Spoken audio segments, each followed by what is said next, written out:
നമ്മുടെ സൈത്തൂൺ കോഴിക്കോട് വന്നു. സൈത്തൂൺ നമ്മൾ ഓൾറെഡി ചെന്നൈയിലും ബാംഗ്ലൂരും ഒക്കെ പോയി ഫുഡ് അടിച്ച് അടിപൊളിയായിട്ടുള്ള സ്ഥലമാണ്. അപ്പം എവിടെ ഫുഡ് കഴിക്കാൻ പോകണമെങ്കിലും ഫസ്റ്റ് ഓപ്ഷൻ കോഴിക്കോട് സൈത്തൂണായി മാറിയിട്ടുണ്ട്.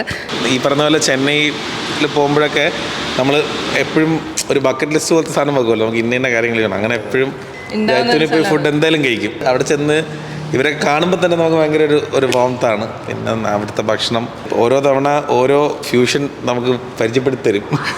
നമുക്ക് ഭയങ്കര ഫേവററ്റ് ആയിട്ടുള്ളൊരു റെസ്റ്റോറൻ്റാണ്. സോ അത് ഇനിയിപ്പോൾ ഒരുപാട് ദൂരെ പോകണ്ട, നമ്മുടെ അടുത്തോട്ട് ഇങ്ങോട്ട് വന്നു. സൈത്തൂണിലേക്ക് നമ്മളെ വിനീതേട്ടനാണ് ഇൻട്രൊഡ്യൂസ് ചെയ്തത്. അപ്പോൾ വിനീതേട്ടൻ അപ്രൂവ് ചെയ്തൊരു ഫുഡ് എന്ന് പറയുമ്പോൾ തന്നെ നമുക്കറിയാം അത് ഓക്കെയാണ്. കാരണം എല്ലാം കഴിച്ചൊരു ഫേവററ്റ് ഉണ്ടാകുന്ന ഒരാളാണ്.